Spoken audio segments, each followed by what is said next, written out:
বাংলাদেশ আর যুক্তরাজ্যের সম্পর্কের কথা উঠলেই আমাদের মাথায় কি আসে? ইতিহাস, বাণিজ্য? কিন্তু এর পেছনে কি আরও বড় কোনো চালিকাশক্তি কাজ করছে? চলুন আজকের এই বিশ্লেষণে সেই গভীরের গল্পটাই খুঁজে বের করি। মানে এই যে এত গভীর একটা সম্পর্ক, এর আসল ইঞ্জিনটা কি? কেবলই সেই ঔপনিবেশিক ইতিহাস, নাকি বিলিয়ন ডলারের ব্যবসা বাণিজ্য? সাধারণত তো এই দুটো বিষয় নিয়েই সবচেয়ে বেশি কথা হয়, কিন্তু আসল উত্তরটা তার চেয়েও অনেক বেশি জীবন্ত আর ইন্টারেস্টিং। এটা এমন একটা কানেকশন যা হয়তো আমরা সচরাচর সেভাবে খেয়ালই করি না। তাহলে চলুন প্রথম পর্বেই জেনে নেওয়া যাক এই সম্পর্কের সেই গোপন চালিকা শক্তি বা সিক্রেট ইঞ্জিনটা আসলে কি। আর সেই গোপন চালিকা শক্তি হল ডায়াসপোরা, মানে যুক্তরাজ্যে যে বিশাল বাংলাদেশি কমিউনিটি আছে তারাই কিন্তু এই সম্পর্কের আসল প্রাণ। আচ্ছা, এই ডায়াসপোরাকে আমরা একটা লিভিং ব্রিজ বা জীবন্ত সেতু বলছি। তো চলুন দেখে কিভাবে এই সেতুটা দুই দেশকে জুড়ে রেখেছে। তার আগে ডায়াসপোরা জিনিসটা কি সেটা একদম সহজ করে বুঝে নি। ধরুন কোন একটা দেশের অনেক মানুষ যাদের সংস্কৃতি বা ঐতিহ্য একই, তারা যখন অন্য কোনো দেশে গিয়ে একসাথে বসবাস করে, সেটাই হলো ডায়াসপোরা। এই জীবন্ত সেতুর গল্পটা কিন্তু একটা চেনের মতো। দেখুন, শুরুটা হয়েছিল সেই কলোনিয়াল আমলের ঐতিহাসিক যোগাযোগ থেকে। তারপর সেখান থেকে শুরু হলো মাইগ্রেশন, বা এক দেশ থেকে আরেক দেশে যাওয়া।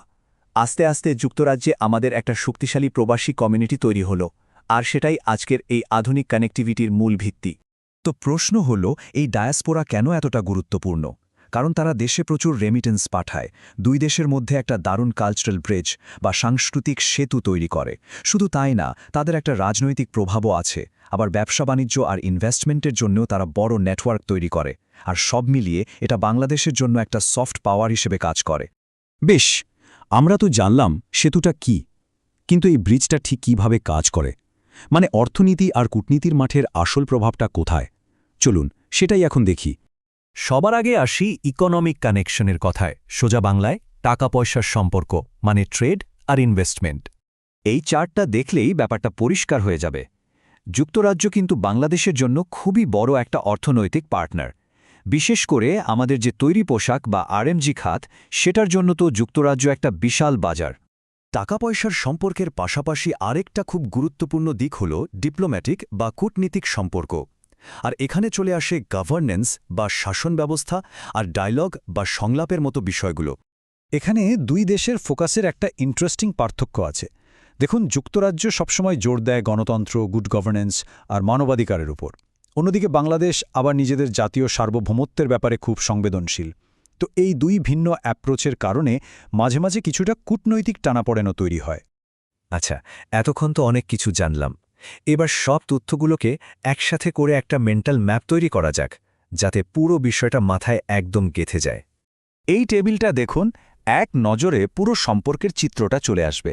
যেমন ঐতিহাসিক সম্পর্কটা বেশ শক্তিশালী, ডায়াসপোরা হল সবচেয়ে গুরুত্বপূর্ণ বা ক্রিটিক্যাল, অর্থনৈতিক দিকটা খুবই তাৎপর্যপূর্ণ, গভর্নেন্স বা শাসন ব্যবস্থা নিয়ে আলোচনাটা বেশ চোখে পড়ার মতো, আর কৌশলগত বা স্ট্র্যাটেজিক দিকটা মাঝারি।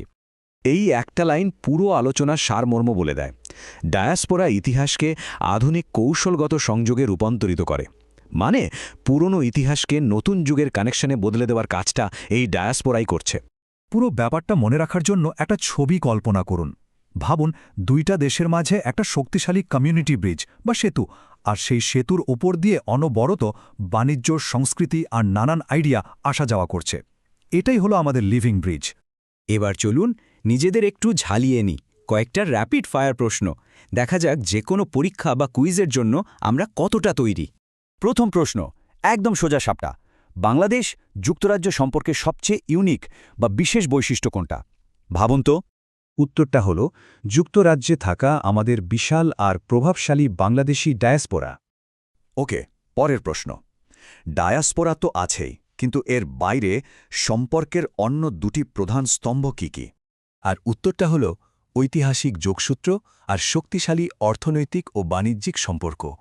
এবার চলুন কিছু কমন কনফিউশন দূর করি, যেগুলো প্রায়ই ভুল হয়। প্রথম ভুল, অনেকেই ভাবে এই সম্পর্কটা শুধু ঐতিহাসিক। আসলে তা না, এটা ঐতিহাসিক, অর্থনৈতিক আর ডায়াসপোরা, এই তিনের একটা মিশ্রণ। দ্বিতীয় ভুল, ডায়াসপোরাকে শুধু একটা কালচারাল গ্রুপ ভাবা।